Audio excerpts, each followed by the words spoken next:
Un saluto ad Andrea Tomasini, pilota di Cross Country Rally, benvenuto a Femotori. Grazie, benvenuti anche a voi tutti, che bello ritornare in trasmissione anche se a distanza dopo tanto tempo. Allora Andrea, lo scorso anno tutto chiaramente come per molti piloti da dimenticare per quanto riguarda la tua stagione, quest'anno hai un programma ben definito, vuoi recuperare con gli interessi quella che è stata una stagione diciamo condizionata dal Covid, la 2020. Allora parliamo di quello che è il programma di questa nuova stagione 2021 del Cross Country Rally per Andrea Tomasini. Allora il programma è che confermiamo tutto quello che doveva essere l'anno scorso, quindi parteciperò alle gare di campionato con il team Jetstack di Lorenzo Cenzi e guiderò la Isuzu prototipo T1, il pick-up. Ecco, un mezzo performante. Diamo un po' di caratteristiche per far capire agli amici a casa di cosa stiamo parlando, perché effettivamente potenza non manca un prototipo Isuzu. È un signor mezzo questo, devo dire. Infatti sono lusingato che me l'abbiano affidato a me, perché ho scoperto che tutti la vogliono, ma Lorenzo la dà a me. Quindi sono contentissimo di questo. È un tubolare completo, completamente prototipo T1, quindi della massima categoria. Partiamo con un motore che ha un 3000 di cilindrata, cambio sequenziale di ultima generazione, biammortizzatori davanti, quindi insomma una signora macchina molto leggera. Ecco, tu hai parlato di costruzione tubolare rispetto alla Gran Vitara che nasce diciamo di serie, che tu hai guidato anche per un'intera stagione nel campionato italiano con gare anche di Coppa del Mondo. Qua cambia tutto perché costruzione tubolare vuol dire adeguarsi soprattutto ai fondi più sconnessi in maniera ideale. Sì, esattamente. Diciamo che questa auto qui come costruzione è un'auto vera e propria per correre le gare di mondiale. Mentre la precedente macchina era sicuramente un'ottima macchina che ci ha fatto fare tanti bei risultati, però comunque resta un'auto derivata dalla serie, molto bella e performante. Ecco, hai già avuto immagino occasione di testarla, anche se poi quelle che poi saranno i riscontri nelle gare vere e proprie cambieranno, in considerazione poi che le gare che immagino andrai ad affrontare saranno molto diverse tra di loro, parlando poi dell'inizio stagione che immagino si parlerà con l'Italian Bahia per quanto riguarda appunto il campionato italiano, comunque gara internazionale. Ricordiamo poi questo a marzo, che poi a settembre ci sarà la gara clou, quella valida per la Coppa del Mondo. Certamente, diciamo che l'idea è di partire sì con l'Italian Bahia di marzo, con l'Italian Bahia che si chiamava Primavera e quest'anno si chiamerà Italian Bahia, come recupero diciamo, comunque sempre quella di marzo, come gara test la userò, quindi probabilmente mi iscriverò a questa gara proprio per prendere più feeling possibile con la macchina in previsione dei futuri impegni che verranno. Tu hai già avuto l'occasione comunque di provare la vettura. Sì, è un'auto che si fa guidare molto bene, è subito intuitiva, è un'auto a cui si può dare fiducia, che non ti spacca in due pur essendo un prototipo rispetto a prototipi che ho guidato negli anni, e quindi questo è già tanto. Poi ripeto, mi serve ancora macinare chilometri perché ci vuole feeling. Una volta che arriva il feeling magari ci divertiamo. Tornando indietro invece, cosa cambieresti di quelle che sono state le scelte legate soprattutto alle vetture che hai utilizzato? Oddio, torniamo indietro quindi con la Toyota nel 2019, dove abbiamo fatto qualche gara con qualche buon piazzamento. Ritorniamo al 2018 e 2017, le annate con Suzuki ufficiale, quindi sono state assieme a Mauro Toffoli, il mio ex navigatore e amico, sono state fantastiche, annate fantastiche, perché nel campionato italiano abbiamo fatto parecchi podi e potevamo dire la nostra con una bellissima auto. Andiamo ancora indietro, forse cambierei un'auto un po' colorata, diciamo, che aveva il vizietto di esplodere al 6° chilometro, però per fortuna anche lì ho fatto esperienza comunque. E poi si arriva fino a il Toyota e le due Nissan di Claudio Trebbi, degli esordi proprio nei Bahia, auto bellissime e soprattutto anche il team di Claudio era veramente un team fantastico, divertentissimo.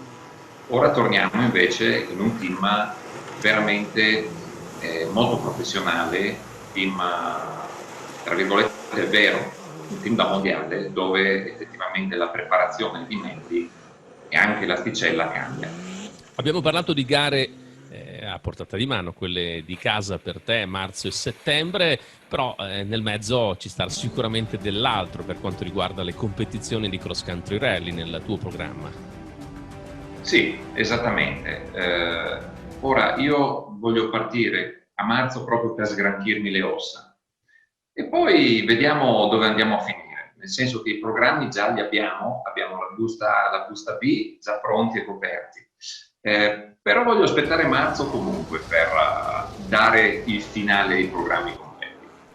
Ecco Andrea, per quanto riguarda il tuo compagno di viaggio di questa nuova stagione, ci sono novità oppure riconferme? No, non c'è nessuna novità, ci sono sempre conferme, quindi ci sarà Angelo, che è molto preparato, ormai sta in macchina come da anni. Esattamente. Questo vuol dire già un continuare su una strada che si era interrotta, ahimè, causa Covid. Ecco, parlavamo, cosa ti manca e qual è il pensiero di una gara che vorresti fare di cross country rally, magari Coppa del Mondo, non so, Spagna, Portogallo e altro, che così trovi particolarmente interessante e vorresti affrontare?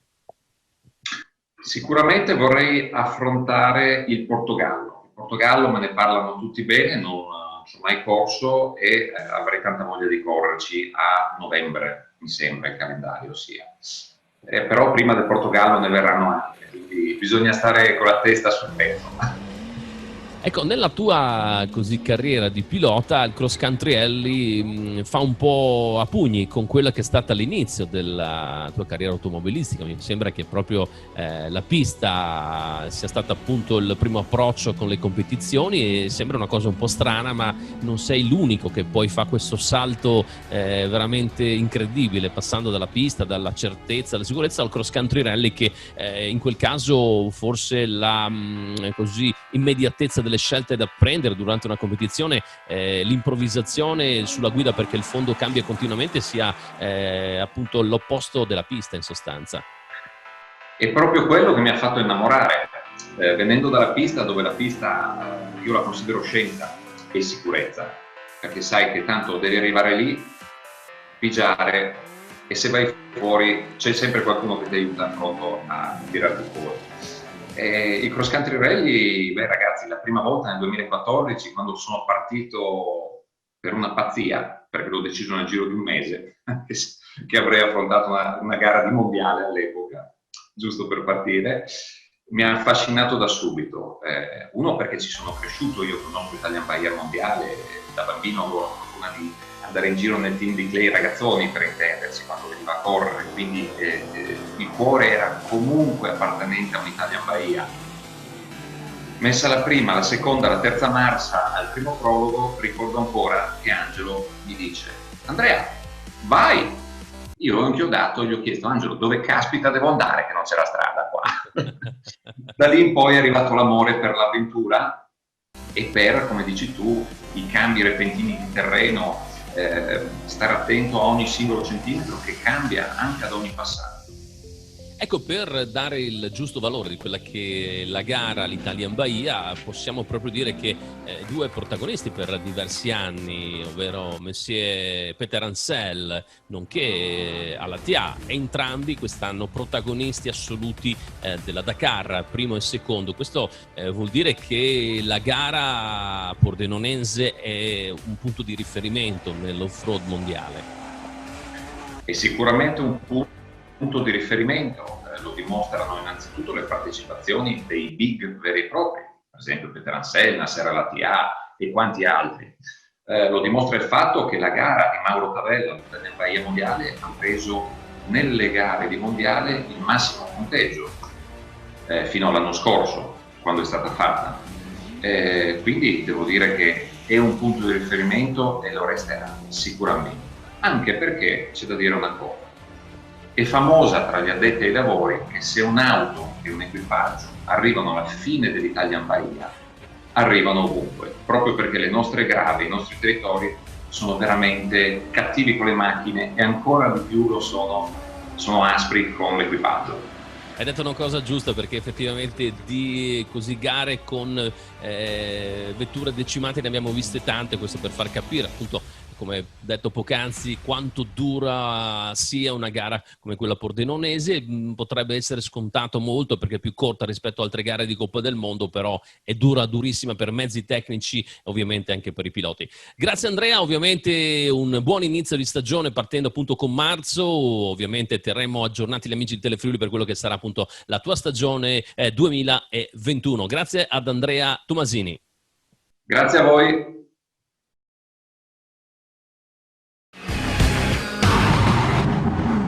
Luca Zanotto, allora, grande esperienza come pilota d'enduro, motocross, supermotard, road racing, un po' tutto. Siamo nella tua officina, dopo ci presenterai un pilota che stai seguendo, visto anche la tua grande esperienza nel supermotard.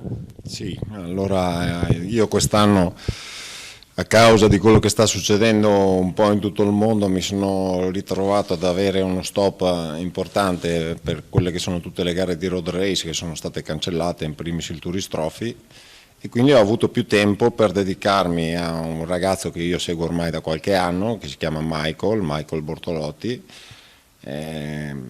Chiaramente il mio amore è sempre stato quello del motard e Michael mi ha dato una mano qui qualche anno fa in officina, si è un po' innamorato di questa disciplina, lui viene dallo Speedway e pian pianino abbiamo cominciato a fare questo percorso che lo ha portato a cominciare a correre l'anno scorso nel campionato di Triveneto vincendo la categoria promo, e quest'anno abbiamo fatto un po' il salto di qualità, abbiamo ricorso il Triveneto rivincendolo, siamo stati anche al campionato italiano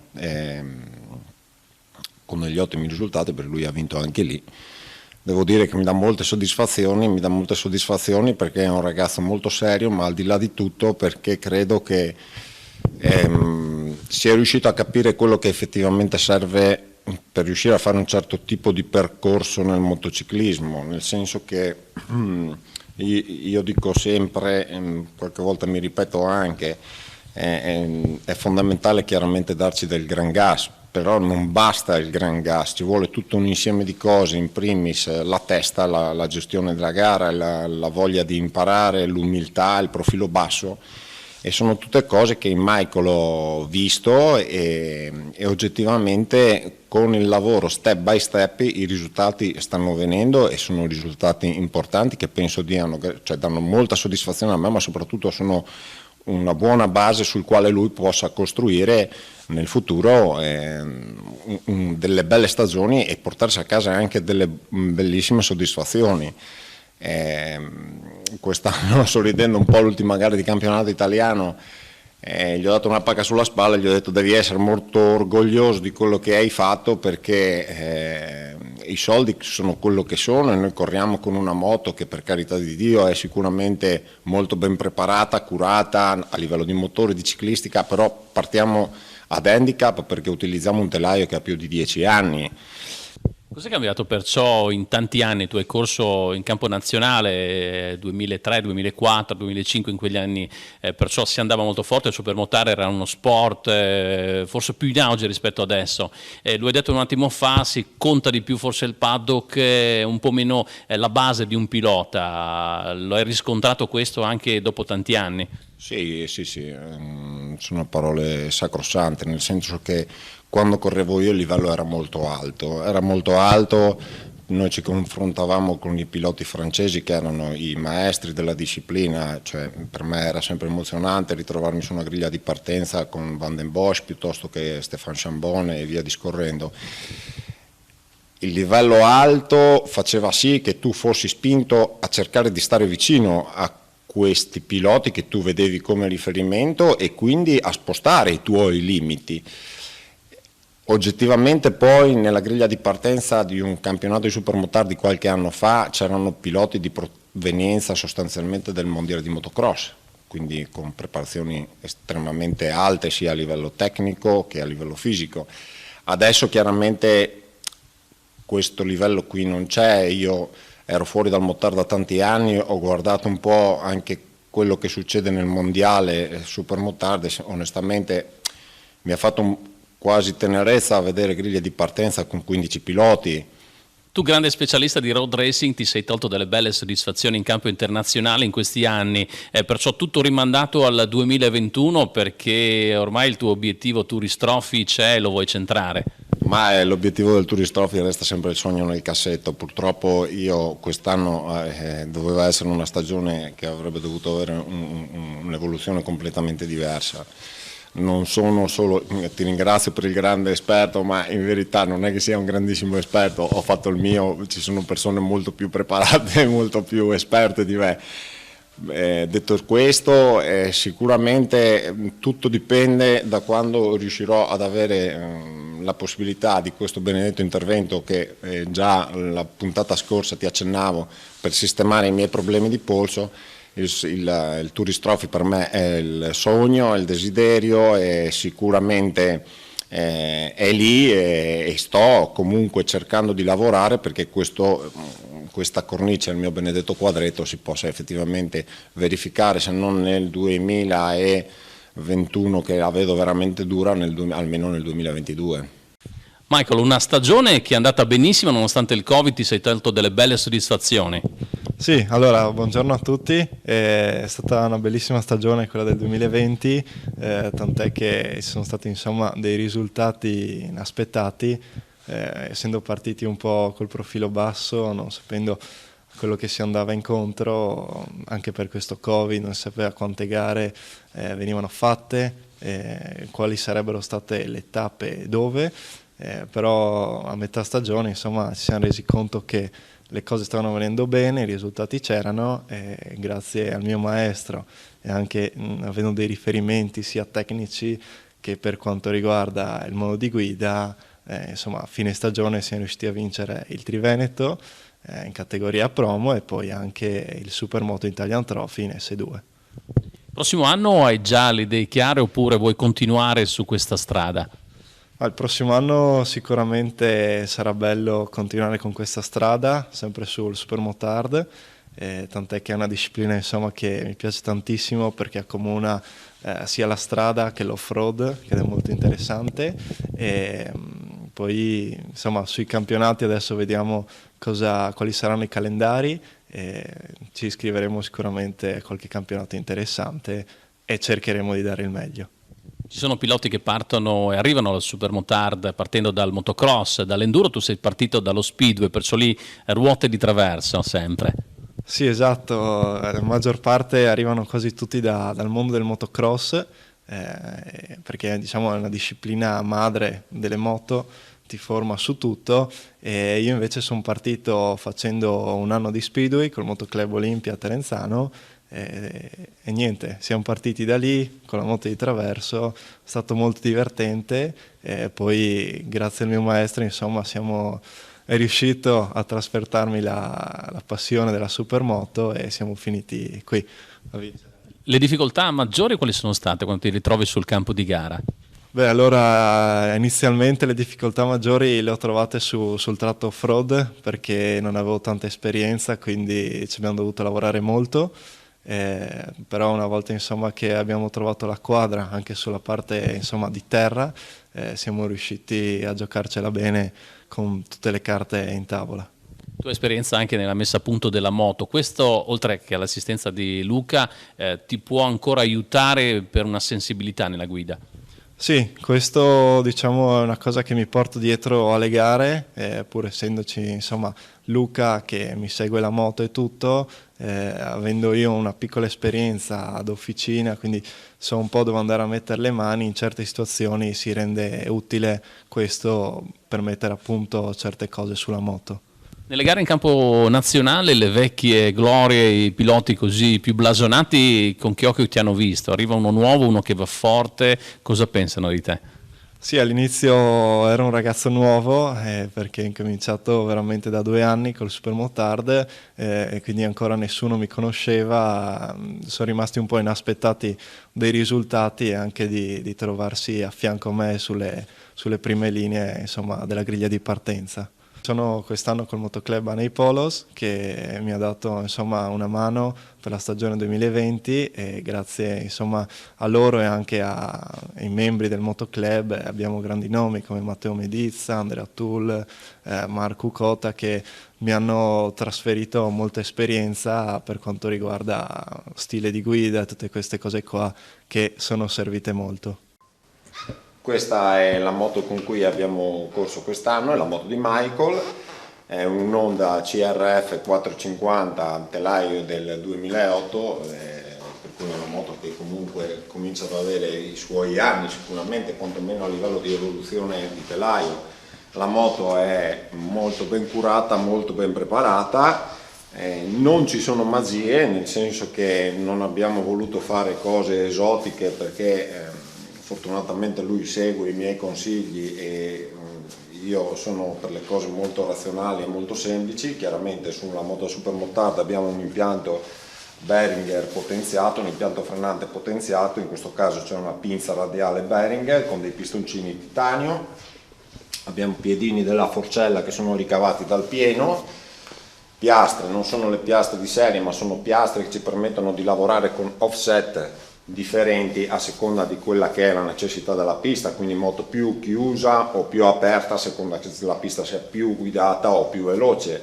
A livello di motore, il motore è un 450 estremamente generoso, qui c'è il carburatore che è un Gain FCR da 41 e a differenza delle moto di ultima generazione che montano tutte l'iniezione.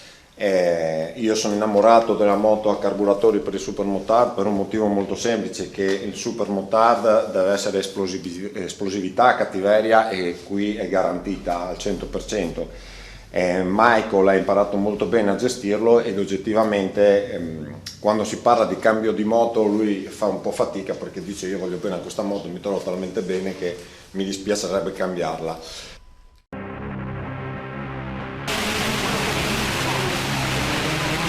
Nero per